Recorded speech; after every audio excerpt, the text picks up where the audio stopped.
आजिर एकविंश शताब्दी रे मध्य महिला माने कौनसी न कौनसी प्रकार उत्पीड़नर शिकार हेउथिबा सुनिबाकु मिले। एपरिकी सरकारी हेउ कि बेसरकारी कार्यालय रे महिला कर्मचारी माने विभिन्न प्रकार उत्पीड़नर शिकार होइथांती, किंतु प्राय सेमानंकर निजर अभियोग को कहा सम्मुखरे प्रकाश करंती नाही। इहार कारण अनेक प्रकार होई पारे, किंतु महिला मानंकु सेमानंकर कार्यस्थल रे उत्पीड़नर निवारण निषेध और प्रतिकार विषय रे सचेतन करिबा पई बौद्ध जिलापालक सम्मेलनी कक्ष रे जिला स्तरीय तालीम कार्यक्रम अनुष्ठित होई जायछि। आईसीसी आ एलसीसी पर वर्कशॉप हला, एथिरे सब जिला स्तरीय अफिसर रिप्रेजेंटेटिव एवं ब्लॉक स्तरीय रिप्रेजेंटेटिव जोग देथिले। सेमान हमर घासीराम भाई घासीराम पंडा जे कि यार से ट्रेनिंग से जणैले आईन विषय जणैले आईन विषय समस्त पिला समस्त अधिकार मान जनागला जहाँ थिला क्वेश्चन सल्व करागला। आईन जानवे ठिया उपचार करेंगे सब अफिस कमी समस्या। एही कार्यक्रम बौद्ध जिलापाल श्री जे सोनाल अध्यक्षतार शेष बैठक थिला, कारण श्री सोनाल जगतसिंहपुर जिलार जिलापाल भावे जोगदेबे।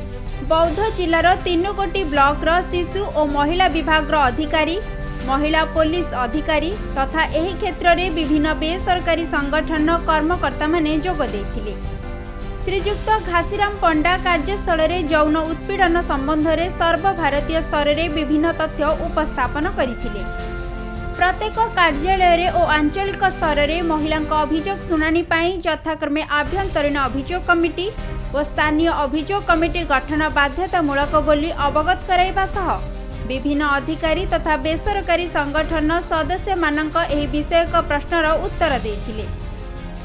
जिला प्रशासन तरफ कर्मस्थली रे महिला माननकु यौन निर्यातनार सुरक्षा देबा पई आज एक तालीम कार्यक्रम आयोजन करा जायतिला। एथिरे हमर जो इंटरनल कमिटी अछि एवं लोकल कंप्लेंट कमिटी अछि तार सदस्य माने सब आस्तिले एवं जदि कोनोसी जगह घटना घटे से घटनार किपरि तर्जमा करा जिवो, तदारक करा जिवो एवं कार्यानुष्ठान ग्रहण करा जिवो से संपर्क रे आज तालीम प्रदान करा जायतिला।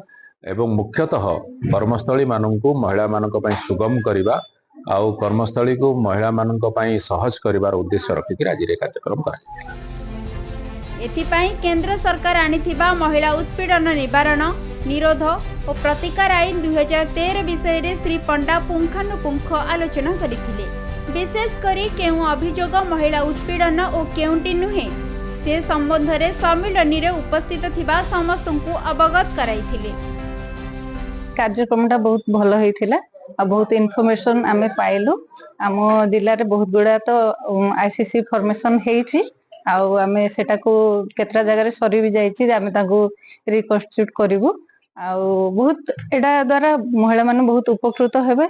आउ जो माने भूल रे भी एडा लोक माने प्रकृत रे जानि परिबे जे कोटा सेक्सुअल हारासमेंट, कोटा मेंटल हारासमेंट, कोटा कोन। बौद्धरू जयानंद मिश्रଙ୍କ रिपोर्ट, खबर ओडिशा।